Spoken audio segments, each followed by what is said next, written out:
ब्रह्मा जी का सिर कट गया था। काल भैरव को भगवान शंकर ने प्रकट कर दिया था और काल भैरव ने जाकर ब्रह्मा जी को अपने हाथ की उंगली का नख तोड़कर उनका शीश काट दिया था। काल जब काल भैरव ने शीश काट दिया, शीश कट गया, भैरव काल भैरव का आदर सम्मान सत्कार सभी देवताओं ने किया।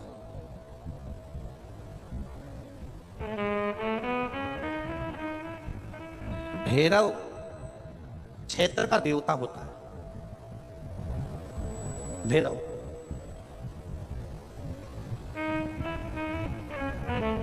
64 तरह के भैरव होते हैं। कितने तरह के? 64। 64 तरह के भैरव होते हैं और 64 तरह के भैरव, जितने भैरव होते हैं उतनी भैरवी होती है, क्योंकि शिव के साथ शक्ति जरूरी है, भैरव के साथ भैरवी जरूरी है, क्योंकि भैरव शंकर भगवान का एक अंश रूप है, क्योंकि शिव ने उसको प्रकट करा। हाँ, दुनिया के लोग भले भैरव जी को बदनाम करने में लगे, ये तो शुरू से चला रहा है। भैरव जी को कोई बीड़ी पिला देता है, कोई सिगरेट पिला देता है, कोई कह देता है कि भैरव बाबा को तो बीड़ी दे दो, भैरव बाबा को तो सिगरेट दे दो। ये ढोंग और प्रपंच मेरे शंकर की कथा में नहीं है।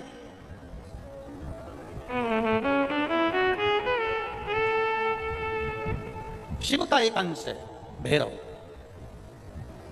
काल भैरव जो प्रकट हुआ वो शंकर भगवान का एक अंश है। काल भैरव जो प्रकट हुए वो शिव का एक अंश रूप है। और काल भैरव जब प्रकट हुए, सारे देवताओं ने उनका आदर करा, इंद्र ने उनका सम्मान करा, इंद्र उनकी सेवा में लगे, वायुदेव, गरुण देव, वरुण देव, जितने भी देवता हैं सब ने उनका आदर करा। अब आदर करते करते करते करते माता लक्ष्मी जी ने भी काल भैरव को निमंत्रण दिया। जरा सुनिएगा, बहुत सुंदर कथा है पुष्कर राज की। इस कथा को अपनी जिंदगी में उतारना जरूर। काल भैरव का निमंत्रण माता लक्ष्मी जी ने दिया और माता लक्ष्मी जी ने काल भैरव को निमंत्रण दिया कि काल भैरव आप बैकुंठ में पधारो और बैकुंठ की भूमि को आप पधार कर आनंदित करिए। तो काल भैरव का काम क्या है? काल भैरव का कार्य क्या है? ये यहाँ राजस्थान की भूमि पर तो वैसे भी भैरू जी के मंदिर बहुत है। बोलो सही है कि गलत है? और पूरी दुनिया में जितनी भी, पूरी भारत की भूमि पर दुनिया के लोग कहीं पर भी लें, कहीं पर भी रहें, पर भैरू पूजने के लिए हमारे राजस्थान में आते जरूर हैं। भले वो कभी भी आए, पर राजस्थान में आकर भैरू पूज कर जाते ही हैं।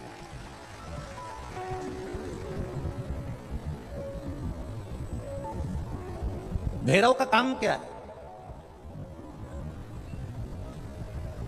शंकर भगवान ने क्या केवल एक ब्रह्मा जी का सिर काटने के लिए काल भैरव को प्रकट करा? केवल एक कार्य के लिए ब्रह्मा जी ने, भगवान शिव जी ने काल भैरव को प्रकट करा? केवल एक काम के लिए? नहीं।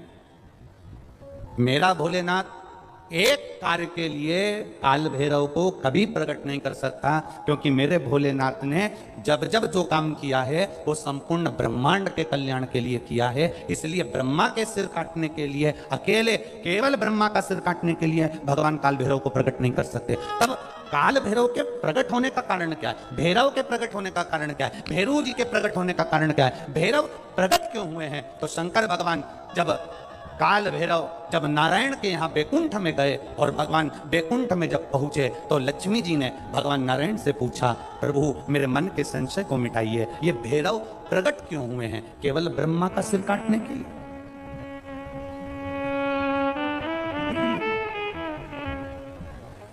क्या ये ब्रह्मा जी का सिर काटने के लिए प्रकट हुए? आखिर भैरव प्रकट क्यों हुए? केवल एक ब्रह्मा का सिर काटने के लिए? भगवान विष्णु ने कहा नहीं, केवल ब्रह्मा का सिर काटने के लिए काल भैरव नहीं प्रकटे। लक्ष्मी सुनो, आज मैं तुम्हें सुनाता हूं काल भैरव भगवान शंकर ने क्यों प्रकट करा। उसका कारण केवल एक है। जब देव अधिदेव महादेव अपने नेत्र बंद कर कर बैठ जाते हैं और समाधि में लीन हो जाते हैं, साधना में लीन हो जाते हैं, तब काल भैरव का दायित्व बढ़ जाता है। भैरव का दायित्व बढ़ जाता है। और भैरव का क्या दायित्व बढ़ता है? तो सुनो लक्ष्मी, भैरव का दायित्व यह बढ़ जाता है कि जो शंकर के शिवालय में पहुंचता है, जो शंकर के शिवालय में पांव रखता है, जो शंकर के शिवालय में अंदर पहुंचकर शिवालय में अपना चरण रखते रखते रखते रखते दहली से जब अंदर जाता है और शिवालय में शंकर भगवान के शिवलिंग की आराधना करता है, जल चढ़ाता है, शमी पत्र चढ़ाता है, बेलपत्र चढ़ाता है, कमल पुष्प चढ़ाता है, भगवान की श्रृंगार कर कर चंदन अबीर गंध से जो पूजन करता है भगवान की, जब वो अंदर प्रवेश करता है तो भैरव का दायित्व ये हो जाता है कि उसके दुख को भैरव उसी समय पर भक्षण कर लेता है और उसको सुख देकर भेज देता है। यह भैरव का नाम उच्चारण करना, कैसा भी चर्म रोग हो, कैसी भी बीमारी शरीर की चमड़ी से जुड़ी हुई अगर हो गई है, काल भैरव भगवान का स्मरण फल देता है। भैरव भगवान का नाम लेकर जल समर्पित कर कर, माँ भैरवी का स्मरण कर कर जल की धार का स्मरण, शिव शंकर यह शिवलिंग है, ये जलाधारी है। जब जल चढ़ाएं दक्षिण में खड़े होंगे, जहां पानी बहता है वो उत्तर में जाता है। शिव जी का जो पानी है वो बहकर कहाँ जाता है? उत्तर। तो जहां से पानी बहता है उसके ठीक विपरीत में खड़े होकर बैठकर आप शिव जी को यहाँ जल चढ़ाएं। ओम भैरवाय नमः, शिव भैरव का नाम लेकर जल समर्पित करें। माँ भैरवी का नाम लेकर यहीं से जल की धार यहाँ चढ़े। जो जलाधारी है गोल चौकोर, जो भी जलाधारी आपके पास के मंदिर में, वहाँ भैरवी का, माँ भैरवी का नाम लेकर, पहले बाबा का भैरव शिव का नाम लेकर यहाँ और माँ भैरवी का नाम लेकर यहाँ जल समर्पित करें। जो जल चढ़ता है उसी जल का प्रोक्षण अपने शरीर पर करें या थोड़ा सा झेल कर लाकर उसको पूरे जहाँ जहाँ तकलीफ है पूरे शरीर में लगाना प्रारंभ करें। डॉक्टर की दवाई भी खाते रहें, इलाज भी कराते रहें और साथ में ये बाबा भैरव का नाम भी लेते रहें, आराम लगेगा, होगा। शिव तत्व की प्राप्ति का सुख है। भगवान भैरवनाथ का स्मरण, लोग कहें कि कई लोग कहते हैं शंकर जी अलग हैं, भैरव अलग हैं, कोई कहता है शिव अलग हैं, भैरव अलग हैं, कोई कहता है जगत जननी दुर्गा अलग है, भैरवी अलग। ना ना ना, ये व्यर्थ की बातों में आप मत पढ़िए। शिव महापुराण, हमारी बात पर भरोसा नहीं तो शिव महापुराण की कथा लेकर आओ, गीता प्रेस गोरखपुर की, और शिव महापुराण की कथा को हिंदी में अपने घर में लेकर जब फुर्सत मिले तब पढ़ो तो आपको ज्ञात हो जाएगा कि भैरव अलग नहीं है, शंकर का एक रूप काल भैरव के रूप में प्रकट हुआ। शिव ही भैरव और भैरव ही शिव। हनुमान जी कौन है? शिव का। हम हनुमान जी को अलग नहीं मान सकते। शंकर ही हनुमान है और हनुमान ही शंकर है, दोनों में कोई भेद, हम उसको अलग नहीं मान सकते। दुनिया भले भेद करे वो अपनी जगह पर हमारी व्यासपीठ ये भेद करना नहीं सिखाती। हमारी व्यासपीठ तो कहती है राम ही शिव है, शिव ही राम है, दत्त ही शिव है, शिव ही दत्त, कृष्ण ही शिव है, शिव ही विष्णु ही शिव है, शिव ही, सब एक में नजर आ रहा है। और सारे तीर्थ धाम आपके चरणों में, हे भोलेनाथ प्रणाम आपके चरणों में। शिव के अंतर्गत सब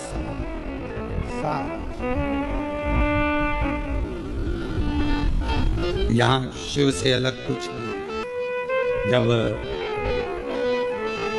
ब्रह्मा जी झूठ बोल दिए,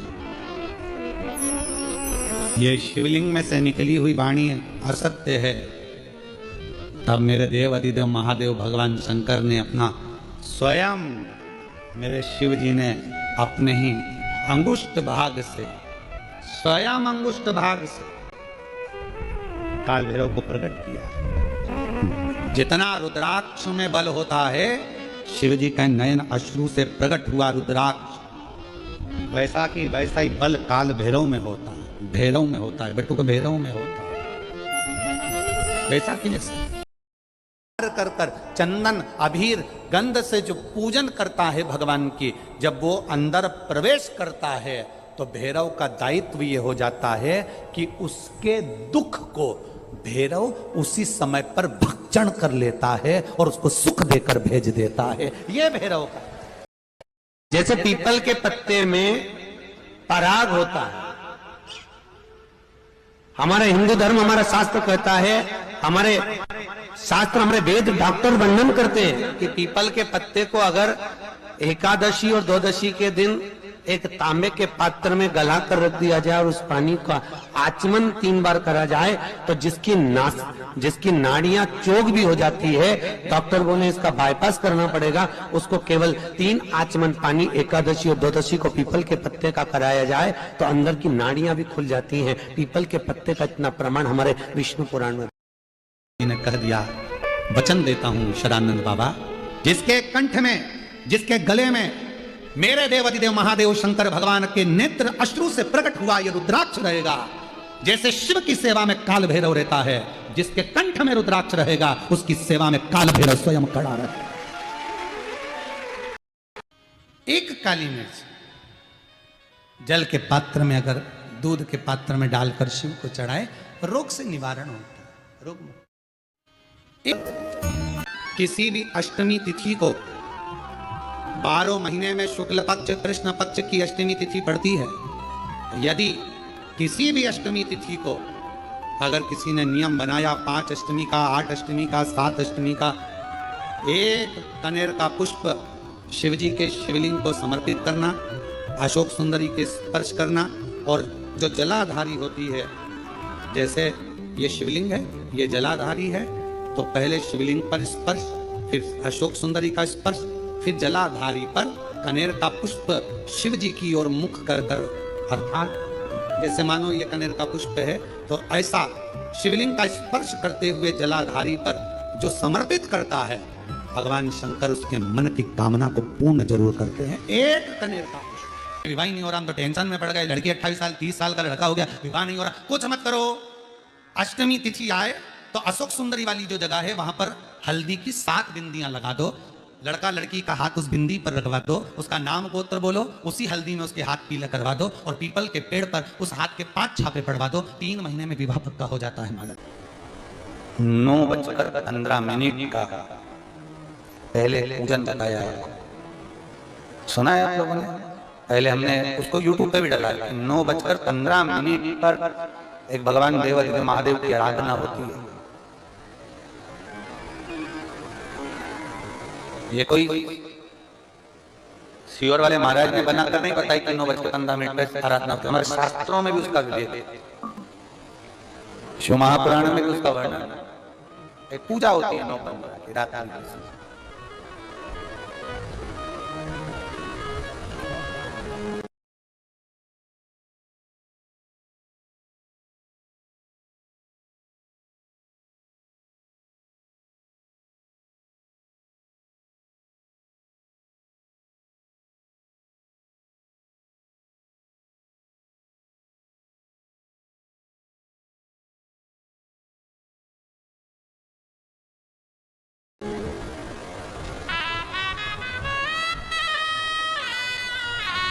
कभी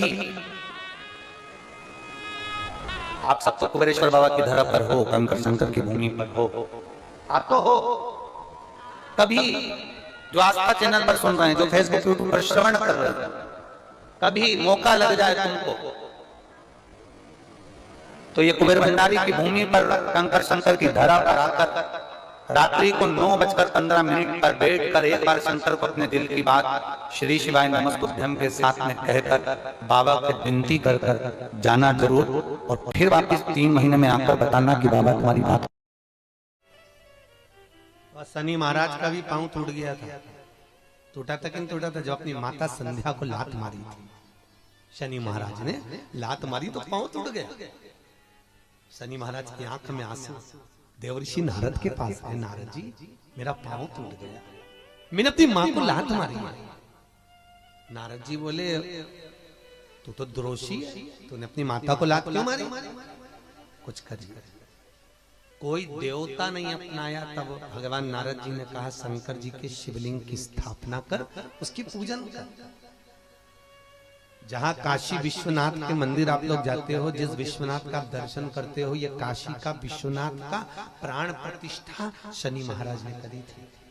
शनि महाराज के हाथ का शिवलिंग है और शिवलिंग की स्थापना कर कर शनि महाराज ने भगवान शंकर से मांगा। शिवजी प्रकट हुए, मांगो शनि तुमको क्या चाहिए? शनि महाराज ने कहा मेरा पांव टूट गया, आप कृपा करिए। भगवान शंकर ने कहा शनि तूने मेरा भजन करा है, जा तेरा पांव तो जुड़ेगा पर पांव में थोड़ी लचकता तेरी बनी रहेगी। दुनिया के लोगों को शनि लगता है और शनि को शंकर लगता है।